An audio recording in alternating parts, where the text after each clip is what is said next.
नमस्कार दोस्तों, स्वागत है आप सभी का प्रीलिम्स मंत्रा में। देखिए, बीते कुछ दिनों से प्रीलिम्स मंत्रा की वीडियो अपलोड नहीं हो पा रही थी।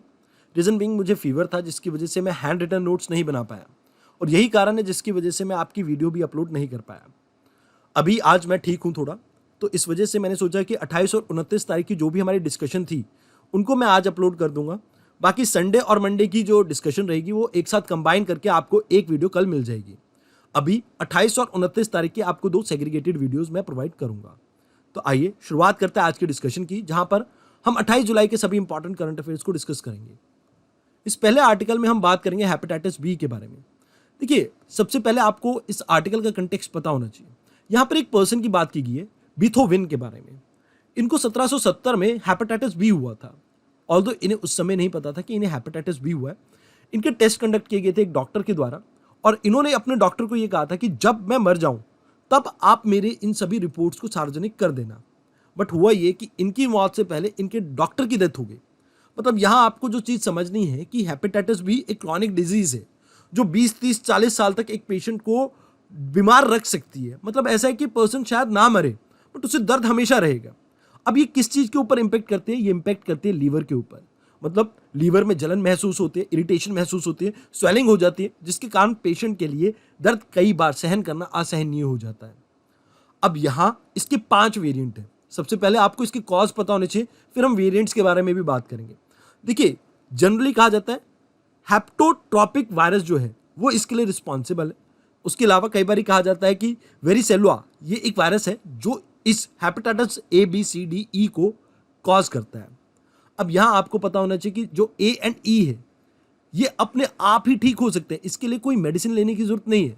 वेयर एज अगर बात की जाए बी एंड सी, इनके लिए टीके अवेलेबल हैं और ये टीकों के जरिए ठीक हो सकते हैं। जैसे बचपन में आप सभी को हेपेटाइटिस बी के टीके लगे होंगे, तो यहां पर मेडिकेशन के थ्रू बी और सी को ठीक किया जा सकता है। ये एक अक्यूट और क्रॉनिक डिजीज है जो पेशेंट के लीवर के ऊपर डैमेज करती है। तो यहां पर इस आर्टिकल में आपको इतना ही जानना था। आइए अब बात करते हैं अगले आर्टिकल की। इस आर्टिकल में हम बात करेंगे सर्कुलर इकोनॉमी के बारे में। देखिए, भारत से अच्छा सर्कुलर इकोनॉमी को कोई जान नहीं सकता है। मैं इसका एग्जांपल दे सकता हूं। आप हर एक के घर में आप सर्कुलर इकोनॉमी को देखते हैं। जैसे एग्जांपल देता हूं, आपके घर में एक टी शर्ट आई होगी। अगर आप एल्डर ब्रदर हैं तो आप देखेंगे कि आपके जो यंगर ब्रदर हैं उन्होंने उस टी शर्ट को जरूर पहना होगा। और जब ये टी शर्ट आपके यंगर ब्रदर को भी छोटी हो गई होगी तो आप देखेंगे या तो उसका डस्टिंग का कपड़ा बन जाता है या पोछा बन जाता है। तो इसी तरह से जब आप किसी प्रोडक्ट की ड्यूरेबिलिटी, रीयूज और रिसाइक्लेबिलिटी को इंप्रूव करते हैं, इसे कहा जाता है सर्कुलर इकोनॉमी। मतलब आप चीज़ों को इस तरह से तैयार कर रहे हैं कि उनकी ड्यूरेशन, जैसे जो यूज करने की अवधि है वो बढ़ सके, उसको आप वापस से रिसाइकल कर सके। ऐसी चीज़ों के ऊपर आप फोकस करते हैं। मतलब आप ये कह सकते हैं कि आप सर्कुलर इकोनॉमी बनाने के लिए आपको लीनियर इकोनॉमी को खत्म करना होगा। आपको सस्टेनेबल रीजनरेटिव अप्रोच को लेके आना होगा अपनी इकोनॉमी में। अब ऐसा ही एक कोलिजन को लॉन्च किया है अभी G20 के environment and climate sustainability work group के अंदर भारत ने। इसमें लॉन्च किया गया है resource effective circular economy industry collision को। अब यहां पर 39 एमएनसीज जो हैं आपकी, जो डील कर रही हैं एफएमसीजी सेक्टर से, इलेक्ट्रॉनिक्स से, स्टील से, ये एक साथ आएंगी और सर्कुलर इकोनॉमी के प्रिंसिपल्स और एनवायरनमेंट से रिलेटेड चैलेंजेस को एड्रेस करने की कोशिश करेंगे।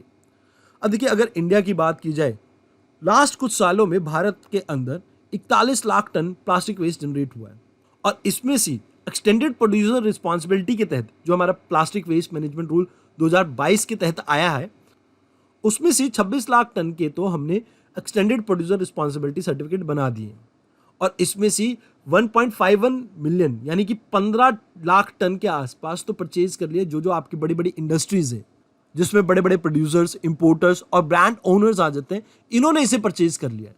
तो आपको ये याद रखना है कि भारत इस चीज़ के लिए अग्रसर है और आने वाले समय में हम सर्कुलर इकोनॉमी को हर सेगमेंट में इंट्रोड्यूस करना चाहते हैं। तो इसी वजह से हमने ये कोलिजन को भी अभी फॉर्म किया है। तो इसके बारे में आपको इतना ही जानना था। आपको याद रखना है resource effective circular economy industry collision ये कब लॉन्च किया गया था? G20 में इस साल भारत के अंदर।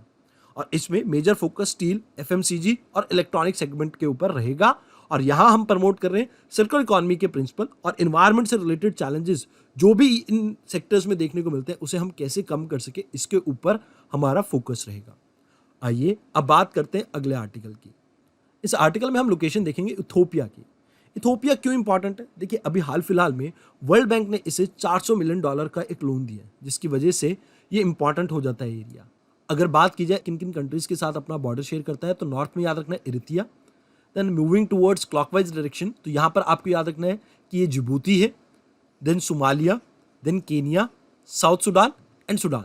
These are the areas which share border with the Ethiopia. यहाँ आपको याद रखना है कि ये एक लैंडलॉक कंट्री है और ये किसी भी वाटर बॉडी के साथ टच नहीं होता है। तो इस आर्टिकल में आपको इतना ही जानना था। आइए अब बात करते हैं अगले आर्टिकल की। इस आर्टिकल में हम बात करेंगे मिलेट्स के बारे में। जैसा कि आपको सभी को पता है, ये इंटरनेशनल ईयर ऑफ मिलेट्स है, जो कि फाओ ने डिक्लेयर किया था गवर्नमेंट ऑफ इंडिया की रिक्वेस्ट पे। अभी हाल फिलहाल में इसके मस्कट को रिलीज किया गया है। देखिए, मस्कट कुछ इस तरह से दिख रहा है आपका। अब आपको पता होना चाहिए कि मिलेट्स होती क्या है। मिलेट आपकी एक तरह की एनुअल ग्रासेस है, जिनके अंदर छोटे छोटे सीड्स मिलते हैं। अब ये आपकी ग्रेन क्रॉप्स की कैटेगरी में आती हैं, जो कि ड्राईलैंड एरियाज में कल्टीवेट की जाती है। अब ड्राईलैंड एरिया क्या होते हैं? देखिए, वो एरिया जहां पर आपको रेनफॉल 75 सेंटीमीटर से 100 सेंटीमीटर के बीच में मिले, मतलब रेनफॉल आपको बहुत कम देखने को मिलती है। मतलब ऐसे एरिया जो आपके रेन शेडो एरिया में आते हो या डेजर्ट एरिया में आते हो लगभग, ये आपको वैसे देखने को मिल जाते हैं टेम्परेट एरिया में भी, सब ट्रॉपिकल एरिया में भी और ट्रॉपिकल एरियाज में भी। अब यहाँ आपको याद रखना है कि ये जो क्रॉप्स है, इसमें बहुत वैरायटीज है, इसलिए इन्हें दो सेगमेंट में डिवाइड किया गया है। एक होता है मेजर और दूसरा होता है आपके माइनर। जैसे मेजर में आ जाते हैं sorghum, pearl millets, finger millets. अब माइनर में आते हैं आपके foxtail, little millets and kodo. अब भारत में भी इन्हें अलग अलग नाम से जाना जाता है, जैसे रागी, ज्वार, साम, बाजरा, ये सभी नाम इन्हीं के ही। अब यहाँ आपको एक चीज याद रखनी कि भारत के अंदर मिलेट्स के बारे में पहली जानकारी हमें इंडस वैली सिविलाइजेशन के दौरान मिलती है। भारत वर्ल्ड के 20% मिलेट्स को प्रोड्यूस करता है और एशिया के लगभग 80% को। भारत के अलावा चाइना, नाइजर, ये आपके टॉप प्रोड्यूसर है या लार्जेस्ट प्रोड्यूसर है मिलेट्स के पूरे वर्ल्ड में। अब लगे हाथ थोड़े इनके बेनिफिट भी जान लेते हैं। देखिए, सबसे पहले अगर बात की जाए तो हेल्थ वाइज ये बहुत इंपॉर्टेंट है, बहुत न्यूट्रिशियस है, क्योंकि इनमें बहुत से विटामिन और मिनरल्स देखने को मिलते हैं और साथ के साथ ये प्रोटीन और फाइबर के भी काफ़ी अच्छे सोर्स हैं। तो इनको डाइट में इंक्लूड करके आप माल नरिशमेंट या हिडन हंगर की जो प्रॉब्लम है भारत में, उसे खत्म कर सकते हैं। इसके अलावा कुछ लोगों को जैसे शुगर होती है, डायबिटीज होती है, उनके लिए भी ये काफ़ी ठीक रहते हैं, क्योंकि इनमें ग्लाइकोसिल की मात्रा थोड़ी कम रहती है, जिसकी वजह से ये डायबिटिक पेशेंट के लिए काफ़ी अच्छे साबित हो सकते हैं। साथ के साथ अगर आप कोई ऐसी क्रॉप ढूंढ रहे हैं जो ड्रॉट रेजिस्टेंट हो, तो ये उस दिशा में सही स्टेप है। और इसके अलावा अगर हम चाहते हैं कि हम सॉइल को लॉन्ग टर्म के लिए कंजर्व कर सके, तो हमें अपनी सॉइल के ऊपर डाइवर्सिफाई करनी होगी, क्रॉपिंग को भी। तो यहाँ पर आपको याद रखना कि ये उसमें भी हेल्प कर सकती है। तो ये मेजर बेनिफिट है। इसके अलावा और भी बहुत से हो सकते हैं, बट फिलहाल के लिए आपको इतना ही जानने थे। आइए अब बात करते हैं अगले आर्टिकल की। इस आर्टिकल में हम बात करेंगे नाइजर के बारे में।